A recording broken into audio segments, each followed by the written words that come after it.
गर्मियां आते ही आसमान से सूरज सीधे आग के गोले बरसाने लगता है।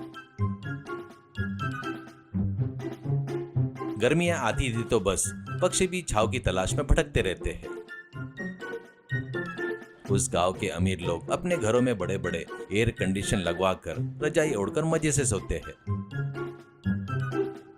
लेकिन बेचारे गरीब गर्मी में पसीने से लथपथ होकर बाहर खटिया पर करवटें बदलते रहते हैं। गर्मी की वजह से धरती भी तवे की तरह जलती रहती है। उसी गांव में अमित नाम का एक घमंडी और अमीर आदमी रहता था। गांव के नुक्कड़ पर उसकी इलेक्ट्रॉनिक के सामान की बहुत बड़ी दुकान थी, जिसका नाम था अमित इलेक्ट्रॉनिक्स। वहां टीवी, फ्रिज, एसी सब बिकता था।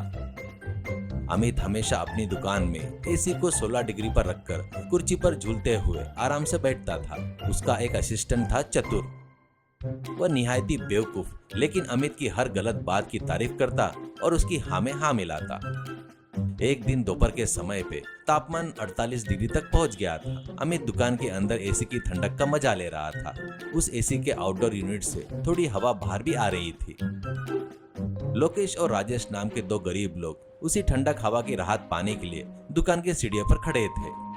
यह देखकर अमित ने चतुर से कहा, अरे चतुर, बाहर देख, हमारे एसी की हवा को कोई मुफ्त में खा रहा है। क्या वे बिजली का बिल का हिस्सा भी देंगे क्या? जा भगा उनको, करके कहता है। जी बॉस, हवा भी आजकल बहुत महंगी हो गई है। ये लोग ऐसे ही हवा लेते रहेंगे तो अपने दुकान की ठंडक कम हो जाएगी। अभी जाकर हवा का खर्चा वसूल करता हूँ, नहीं तो भगा देता हूँ। ऐसा कहते हुए चतुर बाहर जाकर लोकेश और राजेश पर चिल्लाते हुए, ओए क्या देख रहे हो? यहाँ शोरूम है, कोई सिनेमा हॉल है क्या? निकलो यहाँ से। हवा को अपने बाप का माल समझ रहे हो क्या? क्या तुम लोग को मुफ्त में हवा चाहिए?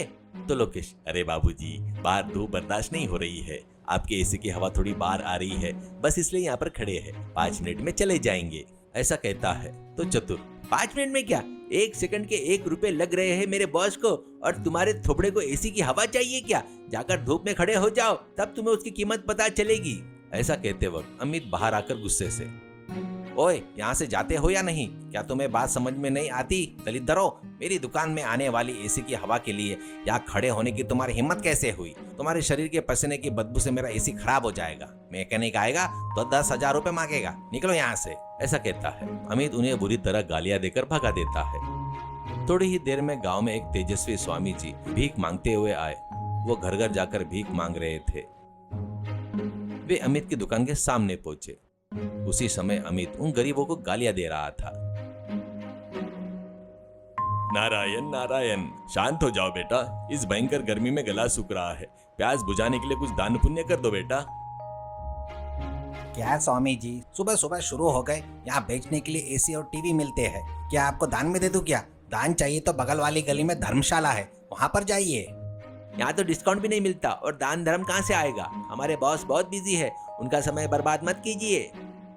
बेटा अमित, मेरे पास पैसे नहीं है, फिर भी कोई बात नहीं, लेकिन सिर्फ ठंडक हवा पाने के लिए खड़े उस गरीब को तुम क्यों गालियां दे रहे हो? वो ठंडी हवा तो वैसे भी उस गर्म हवा में मिलकर बेकारी हो जाती है ना।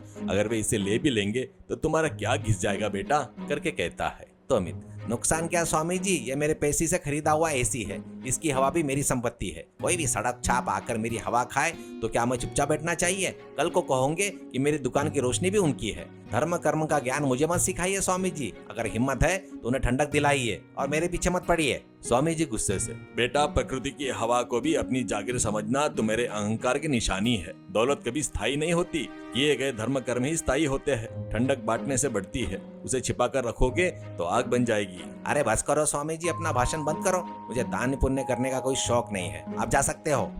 ठीक है बेटा, तुम्हारा अहंकार तुम्हारे आंखों पर पट्टी बांध चुका है। उन मासूम लोगों का दर्द मुझे समझ में आ गया। वो रात में सो भी नहीं पा रहे हैं, वो मैं देख नहीं सकता, इसलिए आज से इस गांव को ठंडक दूंगा मैं। स्वामी जी आसमान की तरफ देखते हुए हाथ हिलाते हैं और कोई मंत्र पढ़ते हैं। अमित और चतुर एक दूसरे का मुंह देखकर जोर जोर से हंसते हैं, उनका मजाक उड़ाते हैं। देखा क्या चतुर, ये हवा में हाथ घुमाकर ठंडक लाएंगे कहते, पतंग वगैरह कुछ उड़ाने वाले ऐसा लग रहा है। चतुर, हाँ बॉस, लगता है हवा में बर्फ के टुकड़े गिराएंगे ऐसा लग रहा है, ऐसा मजाक उड़ाते हैं। तो स्वामी जी बिना कुछ कहे मुस्कुराते हुए वहां से चले जाते हैं। उस दिन शाम होने वाली थी, फिर भी गर्मी कम नहीं हुई। गांव के सभी लोग पसीने में भीगकर नींद न आने के कारण तड़प रहे थे। रात के 8 बज रहे थे। अचानक आसमान से एक अजीब आवाज सुनाई दी। गांव के बीच में खाली जगह के ऊपर एक बहुत बड़ी रोशनी फैलते हुए उड़ते हुए आ रही थी। पास आने पर सबने हैरानी से देखा, वो एक बहुत बड़ा मायावी एसी था।